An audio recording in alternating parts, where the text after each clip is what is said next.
Shri D Y ನ್ಯೂಸ್ಗೆ ಸ್ವಾಗತ. ನಾನು ಪೂರ್ಣಿಮಾ. ಮಾನವ ಹಕ್ಕುಗಳ ಸಂರಕ್ಷಣೆ ಹಾಗೂ ಭ್ರಷ್ಟಾಚಾರ ನಿರ್ಮೂಲನಾ ಸಂಸ್ಥೆ ಬೆಂಗಳೂರು ರಾಜ್ಯಾಧ್ಯಕ್ಷರಾದ ರಾಘವೇಂದ್ರ ಸರ್ ಅವರು ಇಂದು ಮುಧೋಳ ನಗರದ ಪಿಡಬ್ಲ್ಯೂಡಿ ಐಬಿಯಲ್ಲಿ ಎಲ್ಲ ಆರ್ಟಿಐ ಕಾರ್ಯಕರ್ತರ ಜೊತೆ ಸಮಾಲೋಚನೆ ನಡೆಸಿದರು.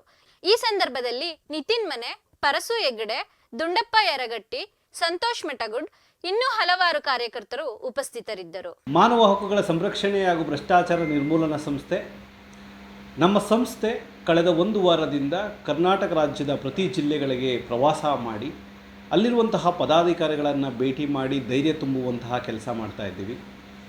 ಅತಿ ಮುಖ್ಯವಾಗಿ ಇವತ್ತು ನಾವು ಮುಧೋಳ ತಾಲೂಕಿನಲ್ಲಿದ್ದೀವಿ, ಬಾಗಲಕೋಟೆ ಜಿಲ್ಲೆ. ಇಲ್ಲಿರುವಂತಹ ಯುವಶಕ್ತಿಯನ್ನು ಮಾತನಾಡಿಸಿ ಅಭಿಪ್ರಾಯಗಳನ್ನು ಸಂಗ್ರಹಿಸಿ ರಾಜ್ಯದಲ್ಲಿ ಆಗುತ್ತಿರುವಂತಹ ಸಮಸ್ಯೆಗಳೇನು ಹಾಗೂ ಅದಕ್ಕೆ ಪರಿಹಾರ ಏನು ಅನ್ನುವಂತಹ ಮಾತನ್ನು ಮಾತಾಡ್ತಾ ಇದ್ದೀವಿ.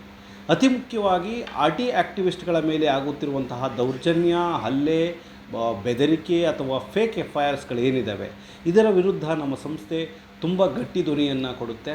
ಹಾಗೂ ಸಂಘಟನೆ ಯಾಕೆ ಬೇಕು, ಒಂಟಿ ಹೋರಾಟ ಬೇಡ, ಅದರಿಂದ ಜನಗಳಿಗೆ ನಿಮ್ಮನ್ನು ಕಾರ್ನರ್ ಮಾಡ್ಬೋದು ಅಥವಾ ನಿಮ್ಮನ್ನು ತುಳಿಬೋದು ಅಥವಾ ನಿಮ್ಮ ಹೋರಾಟಕ್ಕೆ ಬೆಂಕಿ ಹಚ್ಬೋದು ಅನ್ನೋ ಒಂದೇ ಒಂದು ಕಾರಣಕ್ಕೋಸ್ಕರ ಸಂಘಟನೆಯನ್ನು ತುಂಬ ಬಲಿಷ್ಠವಾಗಿ ಕರ್ನಾಟಕ ರಾಜ್ಯದಿಂದ ನಾವು ಮಾಡ್ತಾಯಿದ್ದೀವಿ. ಸುಮಾರು 1,500 ಪದಾಧಿಕಾರಿಗಳು ನಮ್ಮ ಸಂಸ್ಥೆಯಲ್ಲಿದ್ದಾರೆ. ಇನ್ನೂ ಇದು ದೊಡ್ಡ ಮಟ್ಟಕ್ಕೆ ಪ್ರತಿಯೊಬ್ಬ ವ್ಯಕ್ತಿಯಲ್ಲೂ ಸಾಮಾಜಿಕ ಜವಾಬ್ದಾರಿ ಬೆಳೀಲಿ ಅನ್ನೋದು ನಮ್ಮ ಆಶಯ.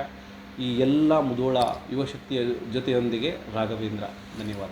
ಇದಾಗಿತ್ತು ಇವತ್ತಿನ ಶ್ರೀ ಡಿವೈ ನ್ಯೂಸ್.